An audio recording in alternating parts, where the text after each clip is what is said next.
whatever happens in any country, that country has no right to direct the speaker or to recall a member except this assembly. It's very clear in our rules.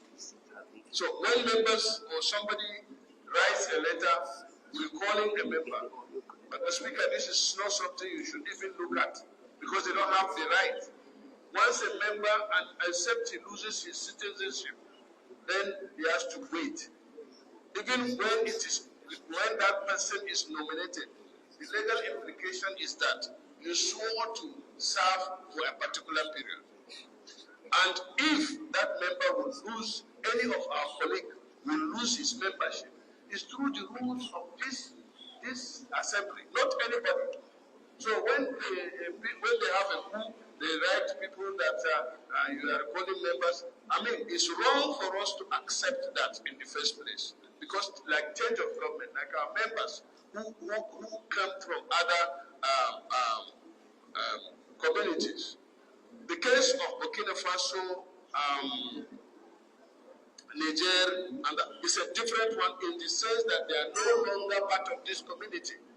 But once a member is part of the community, and you swore that person before us here, unless he does something wrong within us that will warrant his suspension or anything, it is wrong for somebody to write you to say that that person should be withdrawn. That is one. Number two, being member of the community, the way they treated you was wrong. Dear colleague,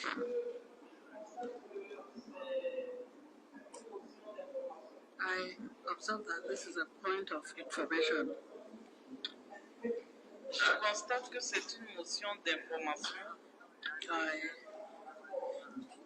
I note that this was a briefing that we got from the distinguished Senator Snow. It was a briefing, not a report. I could give you the floor later if you wish, but let us finish with the briefing and then come back to you.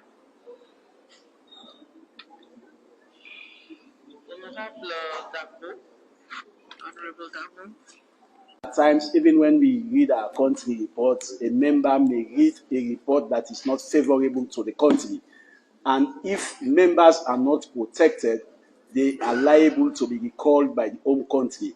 That is one reason for which the Act clearly stipulates that once a member subscribes the oath, the home country hasn't got any right to recall the member.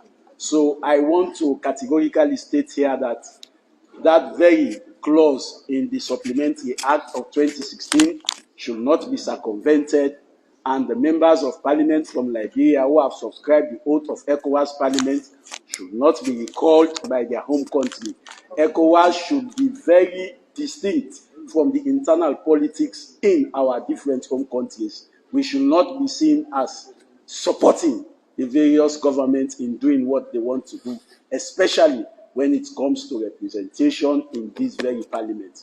So I want to plead to our colleagues and the leadership of this House that these members of Parliament from Liberia who have subscribed the oath of office should be retained, and no internal politics should influence the decision of this Parliament. This Parliament is an autonomous body, and the independence of this Parliament should not be infringed into at any cost. That is my own submission. But my question here is, and my problem here is, the problem why this speaker is still claiming to be the speaker is based on what? The Constitution. The Constitution have mandated the speaker to continue being the speaker. If executive orders comes in to say, no, we should bring in our own speaker to put a party in place, and next minute you start employing your own people, that should not be something that we should even negotiate here. The issue here is about moral. As Honorable Snow has mentioned, that there was a time when the issue happened, some of them, based on morals, they resigned. But the guy is not willing to resign here. He is the current speaker. He should maintain to be the speaker.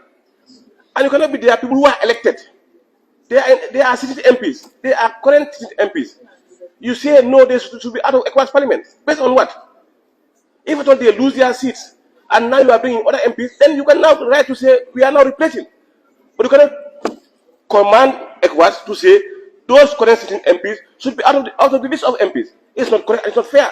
So if we are going back to negotiate, we going to negotiate based on this what the constitution is saying. The constitution is saying A, B, C, and D. We have to abide by the constitution. If we violate the constitution, then we are no more ECOWAS. It's the constitution that gives the party the right to be the MP, sitting MP up till now. Currently, there are NAMs here being elected by people and put here. And we are here because of the constitution. So, Honorable Speaker, if you go back, let those NAMs remain to be MPs. And if the Speaker wants to continue to be the Speaker, let him be the Speaker. If you want to resign, that's based on him to resign on his moral stand. Thank you.